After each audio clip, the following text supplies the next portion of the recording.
지역주택조합이라고 아시죠? 지역주택조합이 건물을 신축한다면서 임차인에게 나가달라고 하는 사건이 있었습니다. 저희 법인에서 임차인분을 대리하여 피고 승소, 그러니까 원고 청구를 기각시킨 사례가 있어서 소개시켜 드립니다.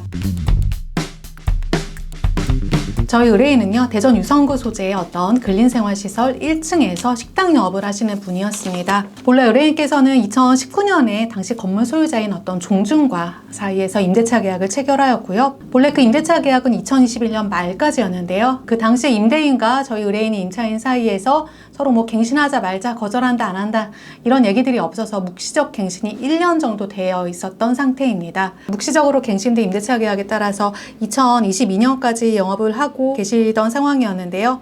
2022년 1월, 그러니까 그 도중이죠. 임대차 계약 기간이 끝나기 이전에 소유자이자 임대인이었던 종중이 토지와 건물을 지역주택조합에게 매도하는 상황이 발생했습니다. 그리고 이 지역주택조합은 또 본인 명의로 소유권 이전 등기한 직후에 모 신탁회사, 앞으로 A신탁회사라고 할게요. A신탁회사에게 신탁을 원인으로 해서 소유권 이전을 해주었습니다. 근데 저희 의뢰인께서는 뭐 아파트를 짓든 말든 일단은 나는 임대차 계약에 대해서 갱신 요구권이 있기 때문에 그 당시에 임대인으로 알고 있었던 종중을 상대로 나 임대차 계약 갱신하고 싶어요 라는 내용 증명을 보내셨어요. 그런데 그 종중에서 바로 답변이 왔습니다.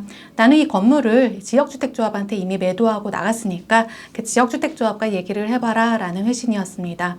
그래서 저희 의뢰인께서는 다시 한번 지역주택조합에 대해서 당신이 새로운 소유자이자 임대인인 것 같은데 나는 임대차 계약에 갱신을 원합니다 라고 하면서 갱신 요구권을 다시 적법하게 행사를 하셨습니다. 그러자 불과 몇 개월이 안 되어서 지역주택조합 수탁자인 신탁회사가 저희 의뢰인을 상대로 해서 이 건물에서 나가달라, 임대차 기간은 이미 종료되었다라는 취지로 건물 명도 소송을 제기한 것입니다. 그 소송에서 A신탁회사가 주장한 바는 이와 같습니다. A신탁회사는 이 건물을 수탁받은 수탁자인데 위탁자인 지역주택조합은 이미 관할 관청으로부터 주택법상 조합설립 인가를 받았고 이 사건 건물은 노후 훼손 일부 멸실되어서 안전사고가 우려되기 때문에 저희 의뢰인 피고의 갱신 요구에 대해서 상가건물 임대차 보호법 제10조 제1항 7호에 따라서 정당하게 거절할 수 있다. 그러니까 갱신 안 되었다. 임대차 기간 종료되었으니까 나가달라 라는 청구를 한 것입니다. 그래서 이 사건에서는 상가건물 임대차 보호법 제10조 1항 제7호의 해석이 문제가 되었습니다. 상가건물 임대차 보호법 제10조 1항 7호는 이렇게 규정되어 있습니다. 임대인이 다음 강목의 어느 하나에 해당하는 사유로